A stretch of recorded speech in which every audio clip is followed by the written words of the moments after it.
عباسی خلافت کے زوال کے بعد خلافت کی طاقت اور اثر و رسوخ عملی طور پر مختلف گروہوں اور سلطنتوں میں تقسیم ہو گئی، جن میں فاطمی خلافت یہ شیعہ اسماعیلی خلافت تھی جو عباسی خلافت کے دوران 10ویں صدی میں شمالی افریقہ، جن میں مصر، تیونس وغیرہ شامل ہیں، ان میں قائم ہوئی۔ یہ ایک شیعہ خلافت تھی جو عباسیوں کے متوازی چلتی رہی۔ اسی طرح عثمانی خلافت عباسی خلافت کے خاتمے کے بعد 1517 میں عثمانی سلطنت کے سلطان سلیم اول نے مصر پر فتح حاصل کی اور آخری عباسی خلیفہ متوکل ثالث سے خلافت کا عالمی اختیار لے لیا۔ عثمانی خلیفہ نے 1924 تک خلافت کا دعویٰ برقرار رکھا۔ اندلس میں اموی خلافت عباسی خلافت کے زوال سے پہلے ہی 8ویں صدی عیسوی میں اموی خاندان کے عبد الرحمن اول نے اسپین میں اپنی الگ خلافت قائم کی جو عباسی خلافت کے متوازی تھی۔ عباسی خلافت کے زوال کے بعد ان تقسیم ہونے والی خلافتوں میں سے عثمانی خلافت نے ایک نمایاں کردار ادا کیا اور عثمانی خلافت نے اموی خلافت کا علامتی اختیار لے لیا۔ عثمانی سلطنت کی بنیاد عثمان اول نے رکھی تھی اور یہ سلطنت ابتدا میں ایک چھوٹے ترک قبیلے کے طور پر قائم ہوئی تھی جو سلجوقی سلطنت کے زوال کے بعد بقا کے لیے لڑ رہا تھا۔ عثمان اول کے بعد ان کے بیٹے اورحان نے سلطنت کی سرحدوں کو بڑھایا اور بورسا شہر کو فتح کر کے اسے سلطنت کا پہلا دارالحکومت بنایا۔ سلطان مراد اول نے بلقان میں فتوحات کا آغاز کیا اور کوسوو کی جنگ میں سربوں کو شکست دی جس سے سلطنت کا پھیلاؤ ہوا، لیکن 1402 میں تیمور کی فوجوں کے ہاتھوں انقرہ کی جنگ میں عثمانیوں کو شدید شکست ہوئی۔ اس کے بعد سلطنت عارضی طور پر کمزور ہوئی، مگر 1413 میں سلطان محمد اول نے سلطنت کی تجدید کی اور اسے دوبارہ مستحکم کیا۔ سلطان محمد فاتح نے 1453 میں قسطنطنیہ جو کہ موجودہ استنبول ہے اس کو فتح کیا جو اپنی عظمت اور دفاع کے لیے مشہور تھا۔ قسطنطنیہ کی فتح کے ساتھ ہی سلطنت عثمانیہ نے اپنی حکمرانی کو یورپ، ایشیا اور افریقہ تک پھیلایا۔ محمد فاتح نے شہر کو اسلامی دنیا کا تجارتی اور ثقافتی مرکز بنایا اور اس میں ترک فنون و ثقافت کو بھرپور طور پر پروان چڑھایا۔ سلطان سلیمان جن کی حکومت 1520 سے 1566 تک رہی، انہوں نے سلطنت عثمانیہ کے لیے سب سے بڑی فتوحات حاصل کی۔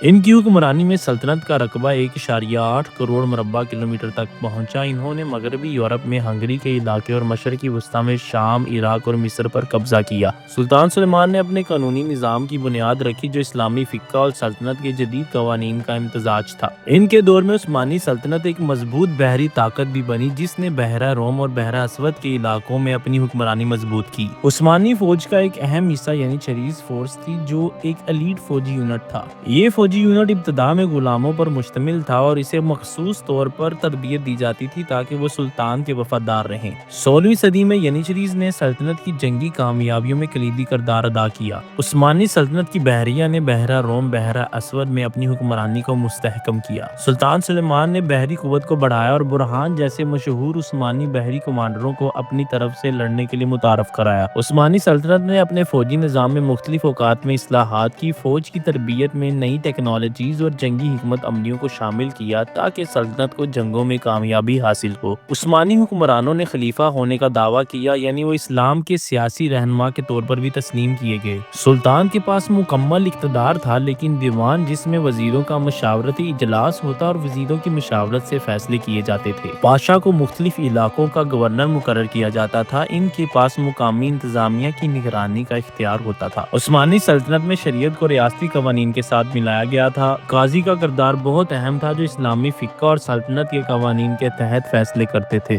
سلطنت کا معیشتی ڈھانچہ زرعی تھا اور زمین کو ریاست کی ملکیت قرار دیا گیا تھا۔ دیوان نے کرنسی کی چھپائی، ٹیکس وصولی اور زمین کی ملکیت کے معاملات کی نگرانی کی۔ عثمانی سلطنت کی عظیم ترین وراثت اس کی تعمیرات ہیں۔ مشہور معمار اور فنکاروں نے استنبول اور دیگر شہروں میں عظیم عمارتیں بنائیں۔ مسجد سلمانی اور نیلی مسجد اس دور کی عظیم ترین مثالیں ہیں۔ عثمانی سلطنت نے علم، ادب اور فنون کو بہت فروغ دیا۔ استنبول اور قاہرہ جیسے شہروں میں تعلیمی اداروں کا قیام کیا جہاں اسلامی علوم، طب، فلسفہ اور دیگر فنون کی تعلیم دی جاتی تھی۔ عثمانی دور میں شاعری اور ادب کو بہت اہمیت دی گئی۔ سلطان سلیمان خود بھی ایک شاعر تھے اور ان کے دربار میں کئی عظیم شاعروں نے اپنا کام پیش کیا۔ عثمانی سلطنت کی تاریخ ایک طویل، پیچیدہ اور گہری تاریخ ہے جس نے اسلامی دنیا پر ایک بہت بڑا اثر چھوڑا۔ اس کی فتوحات، قوانین، فوجی حکمت عملی، فنون اور ثقافتی ورثہ آج بھی دنیا کے مختلف حصوں میں زندہ ہے۔ اسی طرح کی انفارمیٹیو ویڈیوز دیکھنے کے لیے ہمارے چینل کو لائک کریں، سبسکرائب کریں اور بیل آئیکن کا بٹن پریس کریں۔